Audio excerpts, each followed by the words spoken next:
duties, and I thought, what a wonderful speaker he would make for our group. So without further ado, Chris Brokensha.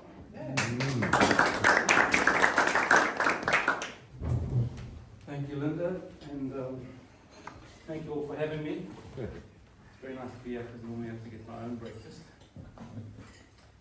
Thank you for pulling me into this, Linda. Normally I'm on that side of the camera, so this is very different for me. When Ray asked me to give a title for this talk, I chose the word confession because I've spent a lifetime really as part of an industry which for most part transmits these electronic signals into the ether, and they're broadcast, and sometimes some people see them and sometimes they just disappear forever. And I sort of, over the years I've felt maybe I should be doing something more productive to contribute to mankind, like landscaping or growing tomatoes or something.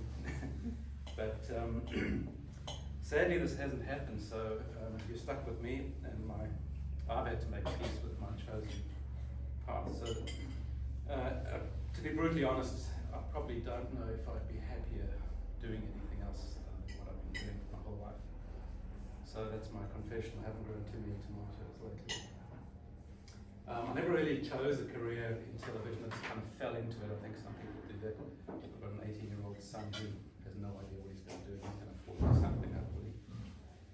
But I had a brief stint at university, and when that didn't work out for either of us, I was looking through classified ads in the newspaper in the town I was in, and just for some temporary work. There was a British crew filming, looking for extras for a film which was a sequel to a very well-known film at the time called Zulu.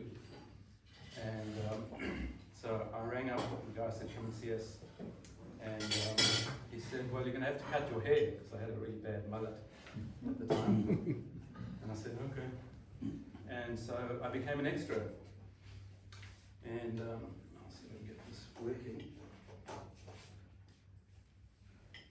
Feel free to heckle, ask questions, or anything else.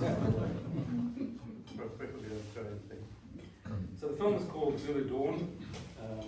It was my first real job. I started off as an extra and later a glorified cyclone carrier. It was filmed in Natal, Zululand, and I worked there for about 3.5 months. It was here that I fell in love with the industry. I started as an extra. That's, if you can see the cursor, that's me on the far left, British redcoat, third from the left. That's Bob Hoskins, so you might remember. James Faulkner, British actor, and there were quite a few. The movie starred Bert Lancaster, Peter O'Toole, John Mills, Ronald Pickup, and a whole every name they could find in the industry that they threw at this movie to try and make it successful. As an 18-year-old, I was accommodated in a lovely hotel. I was fed, watered, paid more than my mother at the time, who was an experienced school teacher, was earning. And I was literally hobnobbing with the rich and the famous. My eyes were open and I went, this will do. Never ever saw anything like that again. As the filming was coming to an end, that's me somewhere up there on the tower. That's me with a bad head. As the filming was coming to an end, members of the crew said to me, what are you doing after this? Because they were going to go and make a porn movie in Mauritius. They invited me to join them, and I told them I had to go to the army at the time. They said, no, skip the army, come and join us. And I insisted because at that time in South Africa, conscription was a legal entity, and every white male in South Africa was conscripted, and it would mean breaking the law, never being able to go back to the country, and some serious consequences if you did. So career regret number 1. So after 2 years in the military, a brief interlude, I returned home and I immediately joined the local broadcaster, the equivalent of TVNZ there. I ended up in the studios and I spent 7 years filming there. Kind of learned my craft. All sorts of shows, many of them were live in those days to air. And did music, you name it. This is called a heron crane, and it's got a driver at the back. You can see the cursor, you can. And he's got a monitor to see what the cameraman in front is doing. That's me over there. It was just one of the many toys we had in the South African Broadcasting Corporation back then. So he's just as responsible for the shot as the cameraman to a degree. Yeah, absolutely. It's like filming a car or a helicopter or something. The driver is actually positioning the vehicle. And a good helicopter pilot actually will do the shot. You'll just hold the camera. And I've experienced that before. Just tell them what you want and they know where you are. So, the person in the front, that's me. You've got two controls. Your feet control up and down on this crane, and right and left of your seat, so you still independently control the camera. What I used to do a lot was, I used to film the symphony orchestra once a month, and I used to say to my crane driver, just park me behind the conductor, and during rehearsals everybody go for tea or whatever, but the orchestra was rehearsing, and I don't know if any of you have ever conducted an orchestra, but it's the most incredible sound. If you take your headphones and sit and listen there, it's probably greater than any stereo or immersive sound even now is the new thing that you can hear. So I used to do that quite a lot. My job involves quite a lot of travel. Sorry, Planet. I'm not proud of my footprint. This is my friend Tony, who I was in China with a couple of years ago. And that's Tony's gear, trying to get it into his room. So it's just a one-man band. He was filming a rally up there while I was filming something for Les Mills. It's usually, we travel heavy. So for me, business class is just traveling with a carry-on, even if I'm sitting in economy. We carry a lot of gear around, often heavy.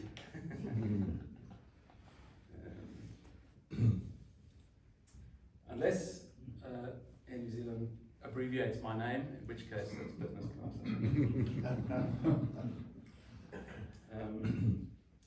This particular filming was something I did for South African Airways long ago for a presidential inauguration, flying over Pretoria in South Africa. We had a cameraman in each aircraft. I was in the middle one, and all three of these pilots happened to be aerobatic pilots. So on the weekend they'd be flying together, and for the presidential inauguration they decided to do aerobatics with 3 747s. Looking out from the window, it felt like I could touch the wing of the plane next to me. It was so amazing. And South African Airways actually later used the fact that they arrived early over the inauguration, as they used it as an ad to boost their fact that they arrived early. After that flight, when we landed, Richard Branson, who was in the audience, came up to us and he spoke to our pilot to see if he could do that for him. He said, "Can you do that for my 50th birthday, please?" And the pilot said, "Sure." But he couldn't get permission to do it anywhere over European airspace, so it never happened.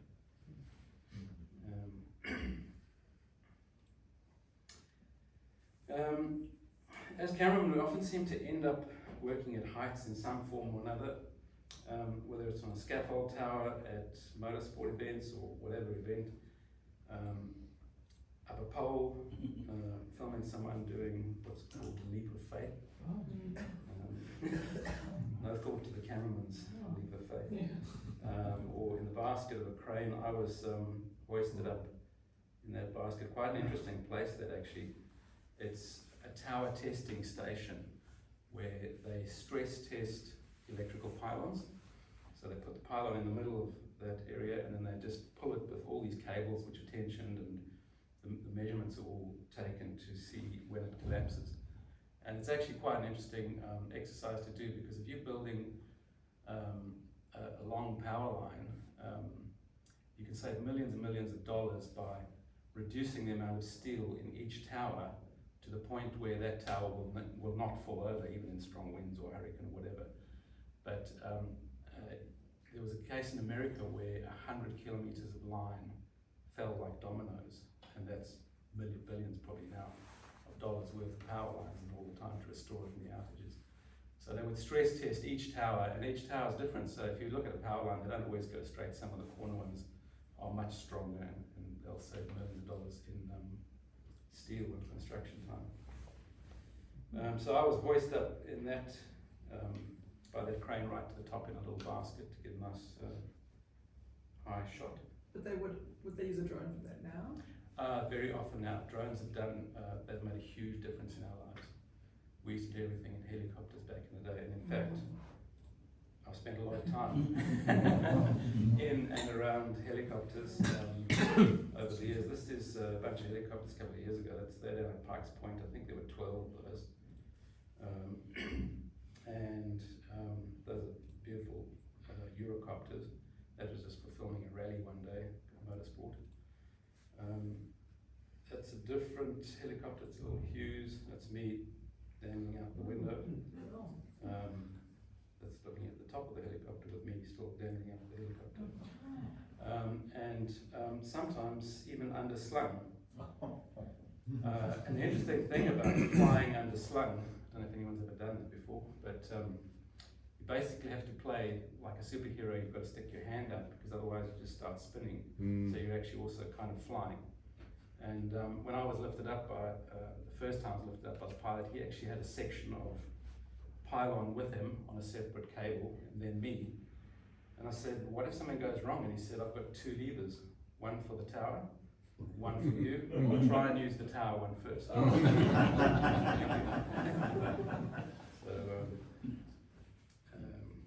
it's quite interesting. I've landed on towers quite a bit, and I don't know if any of you know about helicopters landing, but they actually have, when a helicopter comes into land, it forms an air cushion because of the down thrust of the rotors. It actually makes a cushion.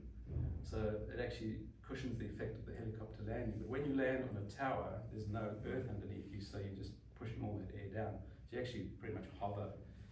He's not landing, he's just dropping people. But so it's a different way of flying.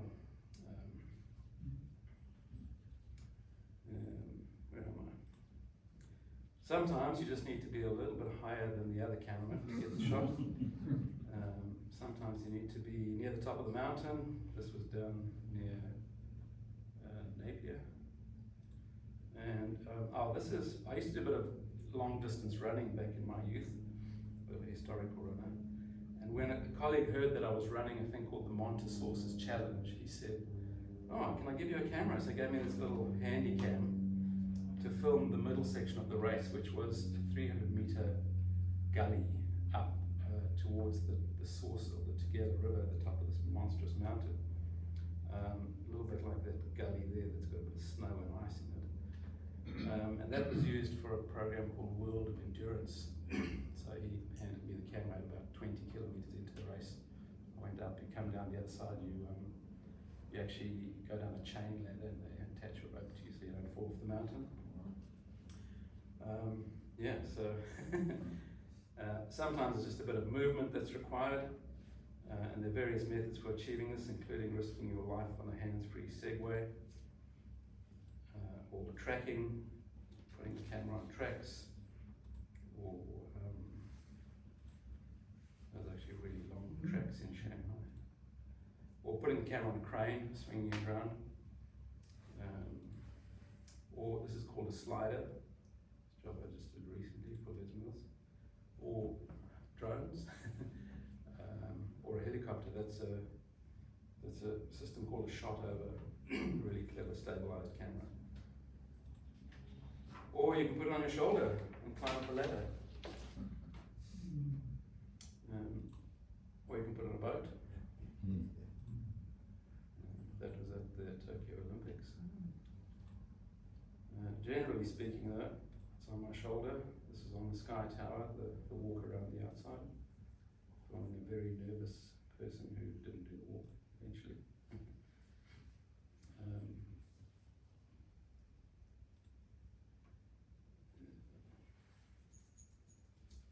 This photo was taken at the top, very long ago, taken at the top of a weather tower, which is attached to a nuclear power station. and that was, I spent a week filming at the top, well, I spent at the top of that tower. I think it was 190 or 200 meters high, that tower. And the previous tower had blown over in the wind, so that it was and on the day we went up that tower, the entrance boom to the nuclear power station blew off. So we were actually climbing hand over foot, but luckily the wind was from behind us, so it was pushing us against the tower. I spent a week at that nuclear power station filming, so I'm actually a registered nuclear operator, because the previous cameraman that had been filming there dropped his glasses out of his pocket into the fuel tank, and that becomes a global event for the World Association of Nuclear Operators and the reports and everything. And I asked the communication manager at the power station, I said, was there any damage? He went, yep. The power station manager went through the roof. So he said, that's it, no more TV crews in here. Get one person, let him film everything and make that footage available to all media, and that's the end of it. So it's really interesting job to go into a nuclear power station. It takes you 4 hours to get in. You go through dosimetry, which is a little dosimeter which is attached to your outfit, and you've got to get all your gear in. Security, it was a national key point back in those days. And then 4 hours to get out. And if any of your equipment's got any form of radiation on it, they keep it, they'll try and wash it for you. If it doesn't come clean, it goes into the desert in a big concrete bunker for 1,000 years. So I made sure to keep everything clean. You literally, it's like being in a hospital crossing the red line to an operating theatre. You've got hat, booties, gloves, and you just take them all off, put them in a thing, cross the line. When you come back, or when you move to the next section, hat, booties, cover yourself up. Fascinating experience. I've been in that power station a few times. As crews, we sometimes operate in very lean, just 1 or 2 of us, in small crews. Sometimes there's a few more of us, sound operator or somebody doing lighting. Sometimes it's a big crew. This was a job on Great Barrier Island, there were 150 of us on the crew. And sometimes there's a huge crew. This was Tokyo Olympics, and I was one of 5,000, nearly 5,000 crew on the Tokyo Olympics, so that's probably the biggest circus in the world, filming sailing. Interestingly, the onboard cameras on the boats and the yachts and the windsurfers are all, at that Olympics, were all little iPhones using 5G technology to send the signal back to the shore. And each boat had its own camera, and they were all controlled from the shore. They switched them all on at the same time as the race began, and they worked seamlessly, fitting into all our footage. Those Olympics were actually held in 2021, which was smack in the middle of COVID, so that was really interesting, traveling around the planet. That's my colleague in Changi Airport in Singapore, and if you've ever been there, you know how busy that is. I was there earlier this year, and it was manic. So that was quite different. We felt like the only people on the planet, really. Living in the city of sails means I've been on and around the water quite a bit in my career. When all the good Kiwi boat builders came back a few years ago and they built the AC-45s, I followed them in Warkworth from the blueprint for those boats. I've recorded the whole process of them manufacturing all the way through to completion and putting them on water. I don't really have a lot of pictures of what I've done, so you're pretty lucky that I've got any actually. I'm a visual person, I can't just talk. Because a lot of those things, like all those blueprints, all that filming, nothing was allowed out until, I guess, much later.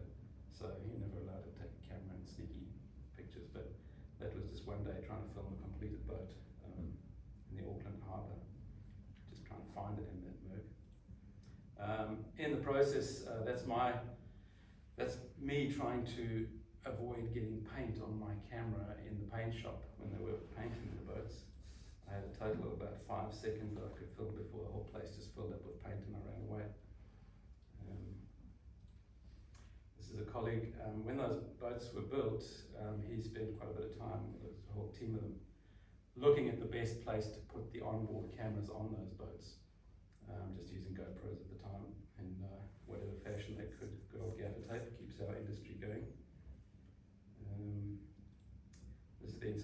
control room in an outside broadcast truck where they would direct the event from, and we were just doing testing at that stage in Auckland.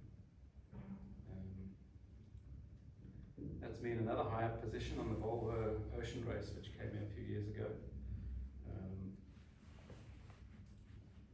And trusty me filming the America's Cup parade, which went through Auckland.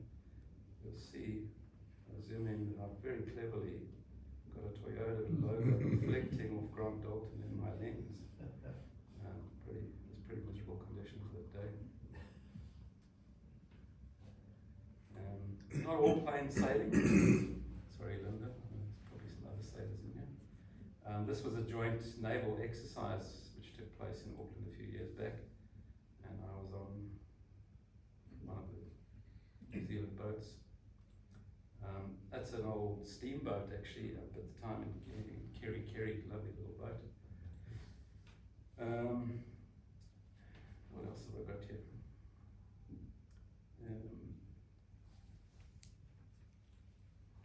This was recently at, in fact as recently as Monday, I was in Jeddah filming the America's Cup preliminary round there. And I got back on Monday night. So my life's been a mix of different things, no 2 days are the same. This was the set for a show called Castaway. I was on Great Barrier Island for the BBC. And that was me in the water, trying my best to stay in the water because it was hot as heck, filming contestants trying to catch crayfish. They were useless, they were well chosen. Some of you might recognise that flag, Amazing Race, which came through New Zealand at some stage. There's another old school drone.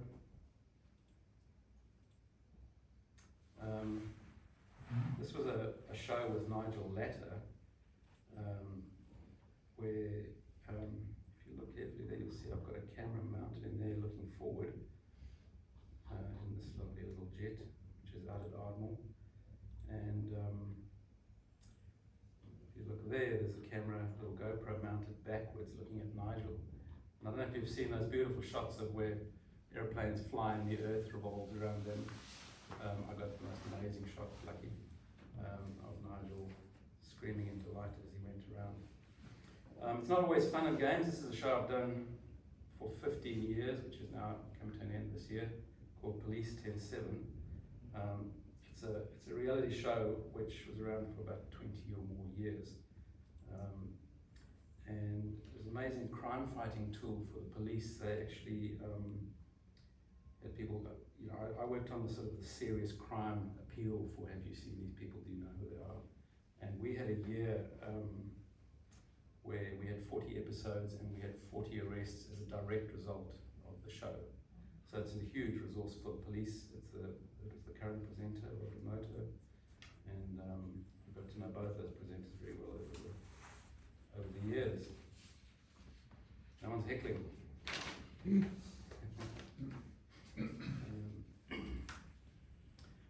At the time of the Christchurch earthquake, I was Reuters' kind of go-to guy in New Zealand for big stories. So my contact actually, I was out for lunch in Newmarket and my contact in Australia called me and he said, can you get to Christchurch? And I said, why? And he said, have you not heard? Anyway, I went down to Christchurch. I spent 4 days on my own filming and sending footage back to the world. And this all went to Reuters. It was distributed to about 500 networks globally and ended up going to over 1 billion people. Quite major. It's not always great conditions to work in. This is me filming some motorsport at Hampton Downs. Sometimes it's raining. Often it's raining actually in New Zealand lately. This was not that long ago down in Otago. It's me hiding under an umbrella with a couple of photographers. On the same day, earlier in the day, it was so dusty, it's just not funny, and as you can see, the cameraman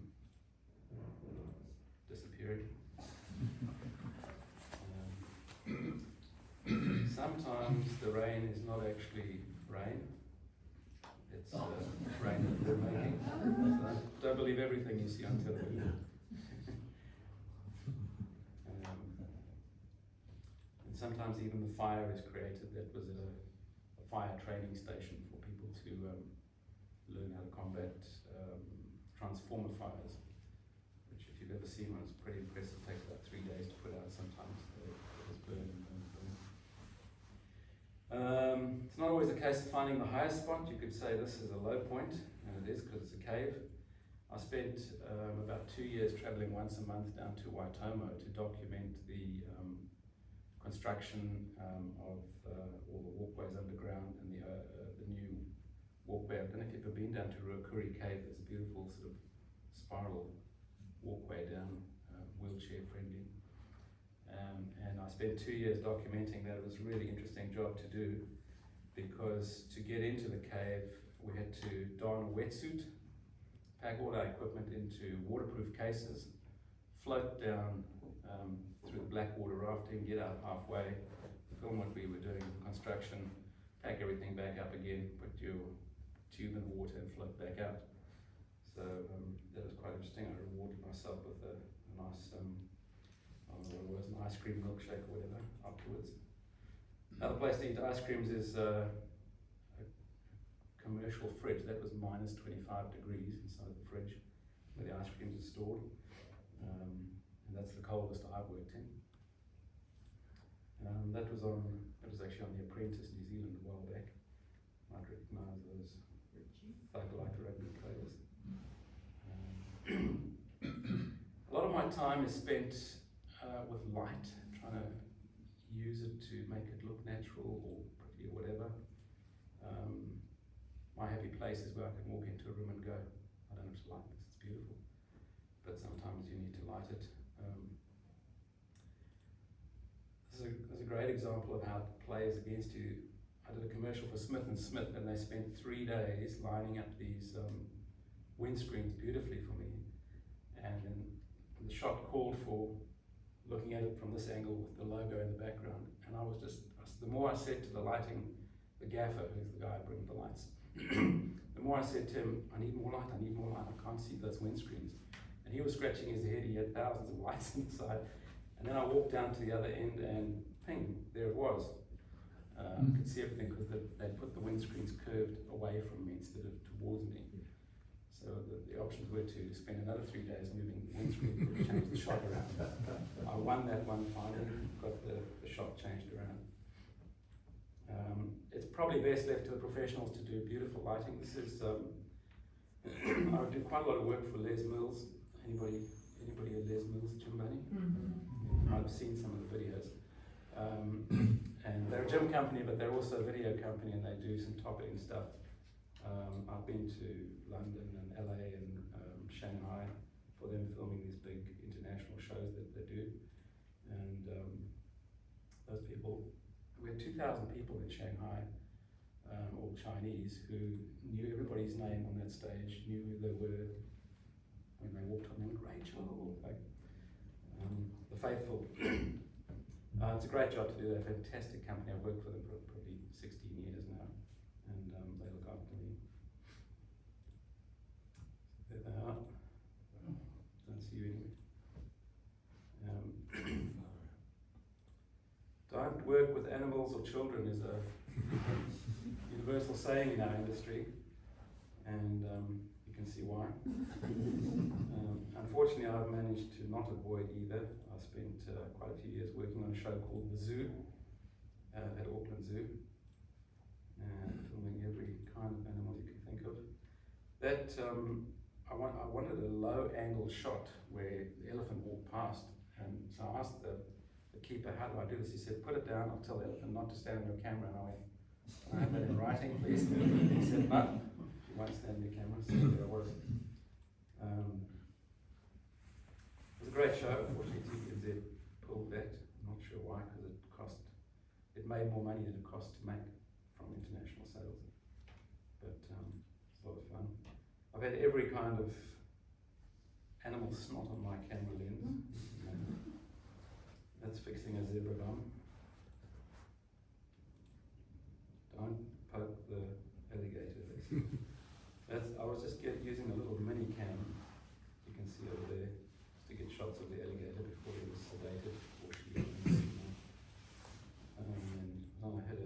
cleaning or something.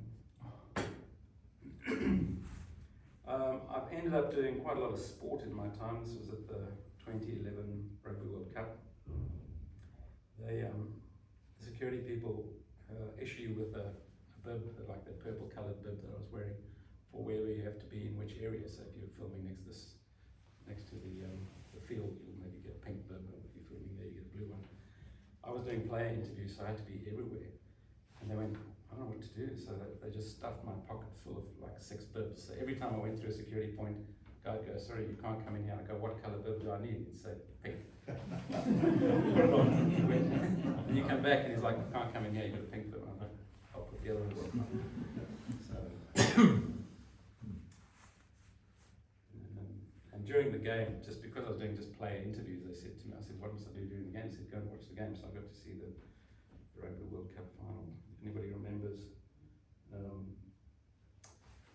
2011, it was quite a tense game. Anybody know who won the last one?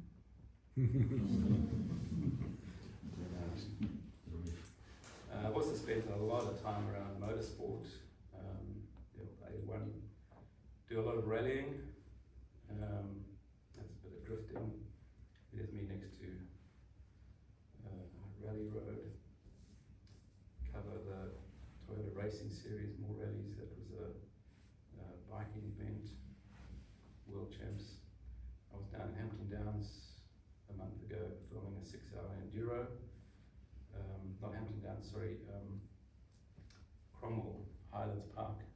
Amazing facility there that Tony Quinn has built. This is down the west coast, a documentary I was very proud to be a part of, about the Strongman mining disaster. And we spent 5 years on and off going down there interviewing people and filming shots in the mine and scenics and making this documentary, which in the last year of filming was when Pike River blew up. So we were suddenly not so popular anymore because we were another TV crew in town. Luckily the director that I was working with was a local, so we kind of still had access to what we were doing. But that documentary went on to win Best Documentary of the Year at the Film Awards or whatever. So no 2 days are ever the same for me. I think that's the thing I enjoy the most about my job. It's got to be interesting or entertaining or something if you're doing it. So every day I'm somewhere different and doing something different. I was in Jeddah on Monday, I was filming, I was doing media training with some physicians on Wednesday, and I'm here now.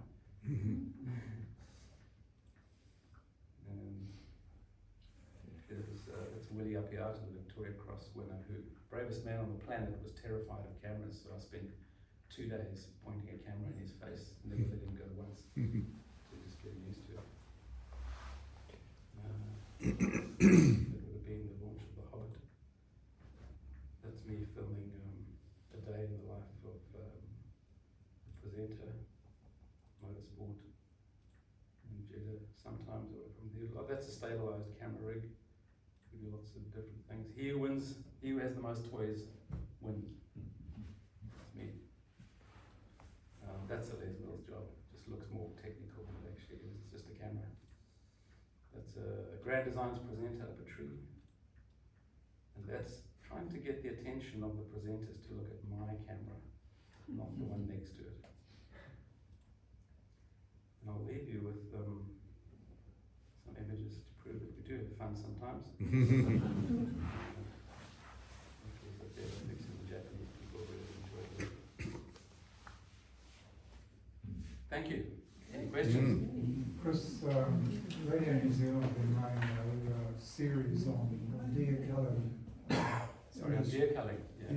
Deer culling and deer capture. Yeah. Have you ever been involved with those described as cowboys? And no, is that you're talking specifically about flying helicopters? Helicopters in and out of the hills. No, I haven't. I've done a lot of work in helicopters, and sad to say, a couple of the pilots I've flown with have died. Subsequently, it's a dangerous business that, and I'm really glad we take drones these days. Having said that, in Jeddah, the America's Cup, the coverage of that was 2 helicopters, 2 boats, lots of onboard cameras and two of us with RF cameras on the sideline. And that's the only way to film those things. They're too fast and too big and too far away to use drones. But no, I haven't been involved in them. There are some cowboys out there, sadly. Give everyone a bad name. But I've flown with some amazing pilots. I flew with a pilot who was an ex-Rhodesian Air Force pilot. And I was pointing the camera out the window, and we were documenting construction of power lines, because I do a lot of work around the power industry. And we were flying through Swaziland, going round and round and round, and I just jokingly said to him, "Oh, come on, Mark, can't you fly backwards or something?" And the next thing I noticed in my viewfinder, the power line's going the other way. And I looked down and I went, he's flying backwards. It was the most remarkable pilot. I didn't even see him change direction. And he's the kind of guy that would just say to you, "This is not safe, we're moving." So, you know, it depends who you get. So all the gear that is there, do you own that gear? Do you have to provide the gear, or is that a separate entity? Both. I've got my own. I've got 2 cameras, but a lot of what I do, the gear is provided. So different, you know, horses for courses. Sometimes you need what I've got. Sometimes you need something less. Sometimes you need something more. If you've got like a Les Mills shoot, you'll have sometimes 7 cameras around. All of this carry-on, and they all have to match, and they all have to be set up in the same. So probably a mix of half and half at this stage. I used to do most owner-operator, they call us. So, you know, a bit like a plumber, I'll arrive with my gear and film. But there seems to be a lot more, with the advent of cheaper and cheaper cameras, more and more people are getting into it and buying. You know, an iPhone can do now what my old camera 15 years ago could do. You know, it's probably better in low light and contrast, so it is a mix. So what's the average weight of a camera that you have to carry, especially when you're, let's say, up at very high positions? It's heavy. If you could fix that, I'd be most grateful. My camera that I use a lot is probably between, at its lightest, 11 kilograms, but it's usually about 15 kilograms. So I'd hate to see my spine after all these years. Like that. You get used to it. People pick it up and go, "Oh, how do you hold that?" But it's like anything. It's just sort of muscle memory. It's been my work wife on my shoulder for all my life. More questions? Thank you for not heckling.